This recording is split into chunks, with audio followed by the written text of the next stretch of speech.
नई अपडेट है भाई उधर आर्केड।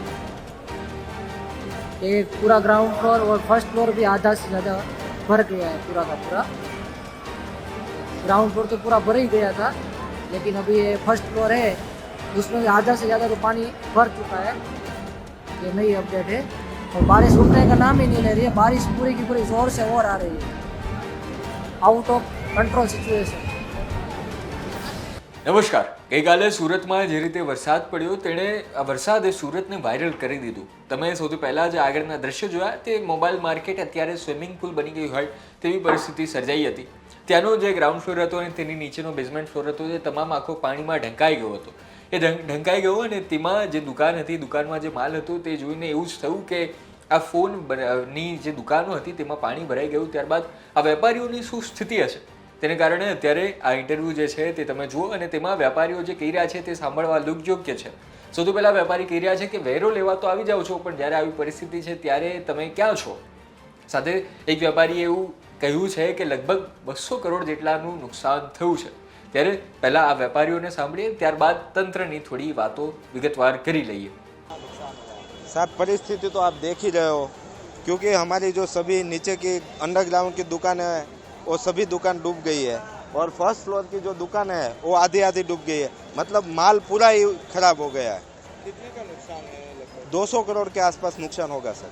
कितनी दुकानें डूबी होंगी? 201 दुकान है सब मिलके, 2 माले की, और 200 दुकान है, उसका सभी माल है वो पूरा खराब हो गया सर। क्या लग रहा है कब तक ये पानी निकलेगा? क्या परिस्थिति? पानी तो कैसे निकलेगा सर? हमारे पास 2 मशीन है, वो हमने चालू किया है। म्यूनसिपाल्टी को कॉल किया, म्यूनसिपाल्टी ने मना कर दिया कि वो हमारे सिचुएशन में कुछ आता नहीं है।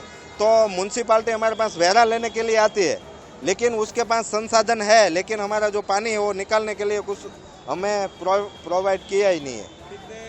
कितनी देर से दुकानें डूबी हुई हैं अभी? कल 4 बजे से पूरी दुकानें हैं वो सब डूब गई है। उसके अंदर से किसी को माल लेने का टाइम ही नहीं मिला, क्योंकि यहाँ पे पीछे आप देख सकते हो, वहीं पे जो रेलवे का काम चल रहा है तो पतरा मारा हुआ है, वहीं पे जो गटर लाइन है वो सब ब्लॉक है, इसीलिए पानी अंदर नहीं जा पाया और पूरा पानी है वो पोदार मार्केट के अंदर आ गया। किन किन चीज़ों की दुकानें हैं यहाँ पर? दुकानें यहाँ पे सभी मोबाइल की ही दुकान है सर। अच्छा, तो अभी ये क्योंकि पूरा मार्केट भरा हुआ है पानी से, तो क्या प्रयास कर रहे हैं? कुछ लोग बाल्टी से पानी निकाल रहे हैं। सब बाल्टी से पानी नहीं निकाल रहे, बाल्टी से पानी, ये गंदा पानी लेके सभी दुकान के अंदर जो कचरा है ना वो साफ कर रहे हैं। पानी बाल्टी से निकालेंगे तो थोड़ी निकलेगा। यहाँ पे म्यूनसिपाल्टी के पास बड़े संसाधन होते हैं, लेकिन अभी तक कोई यहाँ पे आया नहीं है। वेरा लेने के लिए टाइम टू टाइम आ जाता है। और क्या नाम है आपका? गौतम। गौतम भाई, क्या परिस्थिति है यहाँ पर अभी? यहाँ आप देख रहे हैं कि जो पूरा का पूरा जो पोदार मार्केट है उसका जो बेस ग्राउंड है वो पूरे का पूरा पानी में भर गया है। पुनः कितनी पानी दुकानें हैं यहाँ पर? कितना? कम से कम नीचे जो, और पहले हमारे पर कम से कम 200 दुकान तो होगी। अच्छा, कितने का नुकसान हुआ है अभी तक? समझो तो 200 करोड़ के आसपास होगा।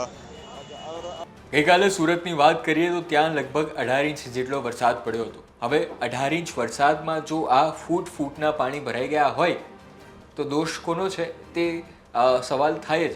સૌથી પહેલાં તો વાત કરી લઈએ સુરતની જે સ્થિતિ છે તેમાં પ્રી મોન્સૂન કાર્યવાહી જો યોગ્ય રીતે કરી હોત તો આ જે અનરાધાર વરસાદ પડ્યો તેમાં ત્યારબાદ જે પરિસ્થિતિ સામે આવી છે તે બનવાની હતી જ, પરંતુ આટલી જે કપરી પરિસ્થિતિ બની છે તે ન બનતી. સાથે આ પોદાર આર્કેડ જે આવ્યો છે ત્યાં જ મેટ્રોનું કામ પણ ચાલી રહ્યું હતું, ત્યાં ખોદવાની કામ શરૂઆત થઈ ગઈ હતી. તેના કારણે વોટર લોગિંગની સમસ્યા તે વિસ્તારમાં આવે તે યોગ્ય હતું અને તે એક વેપારીએ કહ્યું પણ ખરા. પરંતુ આવી સ્થિતિમાં પણ આ જે પાણી ભરાવાની પ્રક્રિયા છે કે જે પરિસ્થિતિ બનતી હોય છે તેની માટે તંત્ર જેમને અધિકારીઓને લાખ રૂપિયા પગાર આપે છે તેમની પાસેથી કાર્યવાહી કરાવવી જોઈએ. નેતાઓ શું કરી રહ્યા છે તે પણ આમાં જાણવું જોઈએ. મેયર જે છે તે પણ કાલે આવ્યા હતા, કામ કરી રહ્યા હતા, પરંતુ જે રીતે અત્યારે વરસાદ પતી ગયા પછી સુરતની જે પરિસ્થિતિ દેખાઈ રહી છે, સુરત જે રીતે બેહાલ દેખાઈ રહ્યું છે તે ચિંતા યોગ્ય છે. સુરતના વેપારીઓ, સુરત જેને ગુજરાતનું ખીચું કહેવામાં આવે છે, જ્યાંથી ઘણા બધા વેપાર એકસાથે ચાલી રહ્યા છે અને તેની આ રીતે એક જ દિવસના વરસાદમાં ચમક ઓસરી જાય તે કેટલું યોગ્ય છે તે તમારે જણાવવાનું છે. અત્યારે આ પરિસ્થિતિ ફક્ત એક વાયરલ થયેલા પોદર આર્કેડની જગ્યાની હતી. આવી ઘણી બધી જગ્યાઓ છે, હોસ્પિટલો છે, ઘણી બધા સ્થળો છે જ્યાં પાણી આવી રીતે ભરાઈ ગયા છે. ઘણા બધા એવા સ્થળો પણ છે જ્યાં પહેલીવાર આવી રીતે પાણી ભરાયા છે. આનો અર્થ શું કાઢવો? ઘણા બધા ઊંચાણવાળા વિસ્તારો હતા જે ઊંચાઈ જગ્યા પર આવ્યા છે, ત્યાં પણ આ વખતે પાણી ભરાયા છે. શું આ ટાઉન પ્લાનિંગ યોગ્ય રીતે નહોતું તેનું હતું, કે પ્રી મોન્સૂન કાર્યવાહી યોગ્ય નહોતી, કે પછી આડેધડ જે યોગ્ય અયોગ્ય કાર્યવાહી કરવામાં આવી છે તેની હતી, કે પછી આ તમામનું ઠીકરું કુદરતના માથે ફોડી દેવું અને પછી વેપારીઓ હસતા હસતા ફરી એકવાર કામે જોતરાઈ જશે? જોવાનું રહ્યું. અત્યારે આ મામલે તમારું શું કહેવું છે કોમેન્ટમાં જરૂર જણાવો. ધન્યવાદ.